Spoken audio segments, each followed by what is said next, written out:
a service of CNC Worldwide.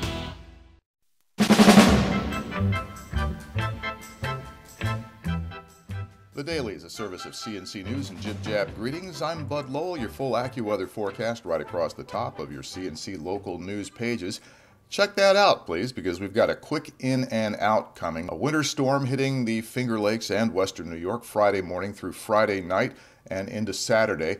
This is a combination of a classic winter nor'easter moving up the Atlantic coast with a low-pressure system passing along Lake Erie and western New York. So that's winter storm with lake effect enhancement, which we specialize in.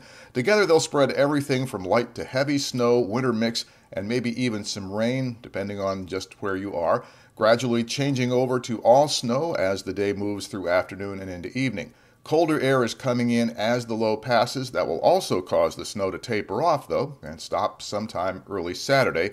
Best bet is 3 to 6 inches during the day and another 3 to 4 inches overnight. Monroe Community College officials have been planning for more than a year to move the college's downtown Rochester campus out of the Sibley building to an unused part of the Kodak office complex on State Street, just north of the inner loop. But the new owners of the old Sibley department store space would like to keep the MCC Damon City campus right where it is. On Thursday, Wind Development made a final pitch to local officials prior to a planned vote by the Monroe County Legislature on the Kodak site that's coming up on Tuesday. Gilbert Wynn of Wind Development showed city and county elected officials improvements, both planned and already underway at the Sibley building. He believes expanding the college at the current site would save $18 million in public funds versus moving it to State Street. Right now, the Monroe County Legislature plans a final vote to approve the State Street plan at its regular meeting Tuesday night. And this late in the game, Wynn doesn't have much time to build support for his case. MCC issued an open letter to the community earlier this week. In it, College President Ann Kress said Wynn is offering space less than half the size of the Kodak property for 2.5 times the purchase price. She also said this is trying to circumvent well-publicized, deliberate, and extensive review engaged in by MCC, the county, and SUNY. MCC would pay just under $3 million for the Kodak property at State Street and Maurice Silver Way. It will spend $72 million redeveloping it. About a third of that comes from the state.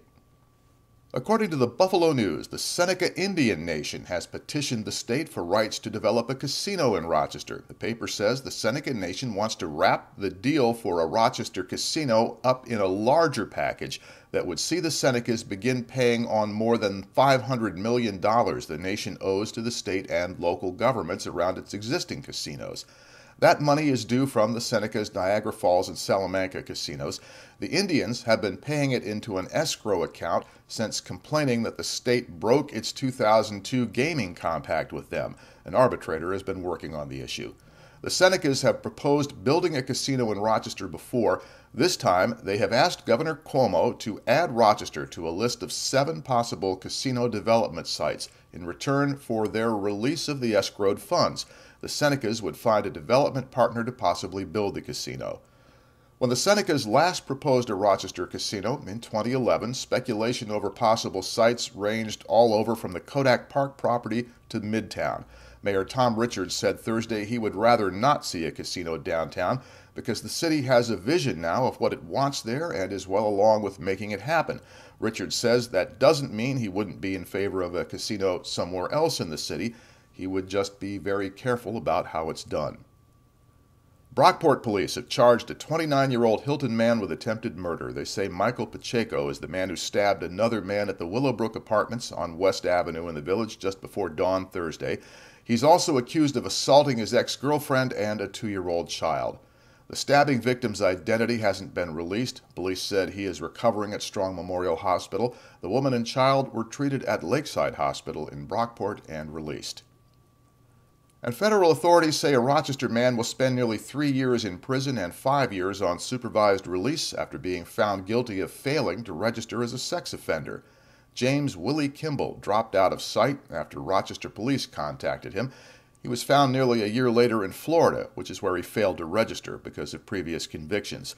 Police wanted to talk with the now 80-year-old Kimball about an unsolved rape and murder of a Rochester woman back in 1972. He was found not guilty of murder 2 years ago.